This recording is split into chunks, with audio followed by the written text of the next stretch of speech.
Alright, so we're gonna be looking at another replay for the Duelist Cup today. Subpar opening hand, not much I can do with that, but at least I can summon Eldlich. So it looks like it's gonna be a mirror match with Eldlich with my opponent going first, which is gonna be a problem for me. Luckily I do have Doom King, which is nice. So when I'm looking at the stuff he does, it looks like he is playing a lot of like floodgates, but when I saw Rivalry, I assumed it was going to be a zombie deck. Which makes both of our rivalries kind of useless at this point. So he sets 5s and passes, and now it's my turn. Zombie World. So at this point, my idea was to get Glow Up Bloom and then put Doom King on the field. But unfortunately with Imperial Order, I can't activate the effect with the Zombie World. As you can see, I did attempt this by summoning this, and I was going to go into Link Karibo, but I can't do shit. So unfortunately, I'm going to have to pass.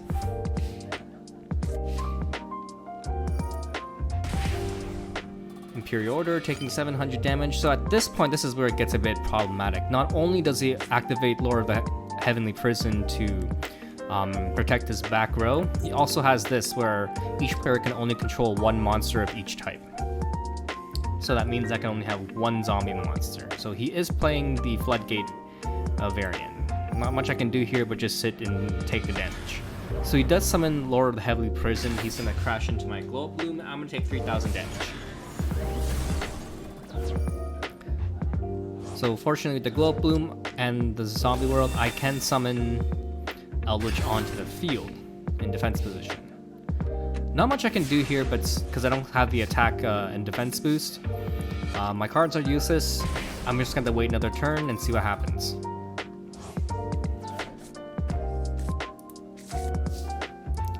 So it's my opponent's turn again. The good thing about his setup here is that he has 4 open cards and 1 face down, so he can't play any new spells, which I'm okay with. Because his Curse Outland's useless because of Imperial Order. He's taking 700. This Rivalry is useless as well, and this Floodgate's preventing me from doing anything else. As I do have the Conquistador here, this prevents me from summoning another zombie monster on the field, which kind of screws me at this point. So the only thing I can do is wait for him to crash into my Eldlich, and then Eldlich into the graveyard to do a special summon. So at this point, he activates the Eldlich to send one of my cards to the graveyard, so I can use Golden Land Forever to prevent it, but it doesn't really matter at this point. I'm not going to activate it, because if I do, I'm going to send Eldlich to the graveyard. It's the same result either way. So what he does is he gets rid of this thing, so it looks like he does want to summon after as well.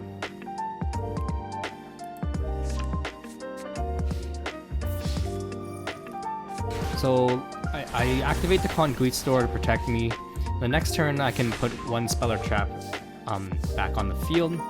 I draw another Grass, which is useless. So what I do here is I use the Eldlich effect from the graveyard to special summon a zombie back onto the field. So luckily my opponent doesn't know that I have a Doom King on my hand, and this part's really funny because he knows he's screwed. Next turn he activates Eldlich as an effect. He's gonna get banished. Opponent scoops, and I win.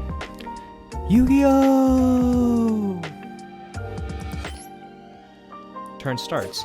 So I'm starting first. In my hand I have Necrold Banshee, Doom King, Curse Outland, 7 Cities, and Skill Drain. So what I see here, this is a really good hand for me to start off with, because I have a Doom King, and you'll see that I use Curse Outland to bring a Eldlich to the field. Sorry, to the hand. So now that I have a Eldlich in the hand, as well as another level 5 zombie, I can summon the Mad Golden Lord. So getting to this to the field is really nice because it is immune to destruction effect, and it cannot be destroyed by battle. So it's going to be somewhat hard to take care of. So another thing, that now that we've sent both Eldlich and the Doom King to the graveyard, I can actually summon the Eldlich back during this turn, and during the next turn I can bring it back when I get Zombie World on the field, which is what the Necrold Banshee is for. So you see here, I have another Eldlich that's going to be immune to card destruction. So I put them on both defense mode, and they're going to be kind of hard to get rid of. So using the Necrold Banshee effect, I get Zombie World on the field now. So during the end phase of this turn, I can use the guard land that I sent earlier from the Cursed Outland to put a Sanguine on the field, and during the standby you'll see that Doom King comes back, which is really ideal for me. And the skill drain is just there just in case I need. Ideally, I would like to exhaust the effects of Doom King first, get one of the banishes out, get one of the negates out before activating skill drain, but in this situation, it's mostly just in case, have a trap card set, maybe just bait out one of their destructions or whatever, because if I do activate that, I'm kind of screwed with the 2 cards here, as they can be destroyed after that. Alright, so Doom King comes back to graveyard in the standby phase, special summon it in defense mode, and the opponent is going to actually Lava Golem 2 of my cards, which is honestly a really good value. Taking 2 tributes on my side of the field to get rid of my Doom King, get rid of my negate, my banish, as well as getting rid of a problematic boss monster. So what's really interesting about this setup right now is that the Elixir of Scarlet Sanguine, since I have the Eldlich still on the field, I can actually, I have a lot of choices here. So in these situations, a few things can happen. Your opponent can have like Harpy's Feather Duster or Lightning Storm, right? And they can just destroy all your spell and traps. What's most important is you don't want them to destroy your zombie warriors. So in this situation, if your Doom King is still active, you can special summon a Necrold Banshee from your deck to your field to stop the destruction of the zombie world. However, if they do have something like Lightning Storm or Harpy's Feather Duster, they can destroy your other back row cards too. But ideally, in situations like that, you can also summon your Doom King back to the field of ways. That way I still have a banish and a negate live when I need it.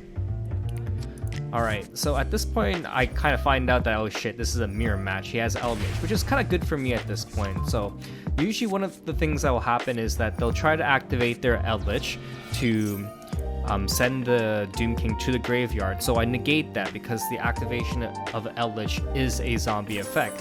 So that's one of the 2 effects gone of the turn. And what he's going to try to do, now that the Eldlich is in the graveyard, he's going to try to special summon it back, just like how I did earlier. But unfortunately, I am going to banish it this turn. So in mirror matches like these, let's just say Zombie World Eldlich versus Eldlich, I want to say like the setup, whoever goes first is kind of like maybe a determining factor. Your chances will be higher of winning if you get all your cards set up first. So unfortunately, I did go first. And in these mirror matches, if you get Doom King on the field, it's going to be really hard for another Eldlich player to get around that. They're going to have to go through a lot of hoops, and they're going to be at disadvantage. So luckily, this turned out in my favor. Just wanted to show you some of the combos and, you know, situations you'd be in a board like this. And again, thanks so much for watching, and catch you guys next time. Peace!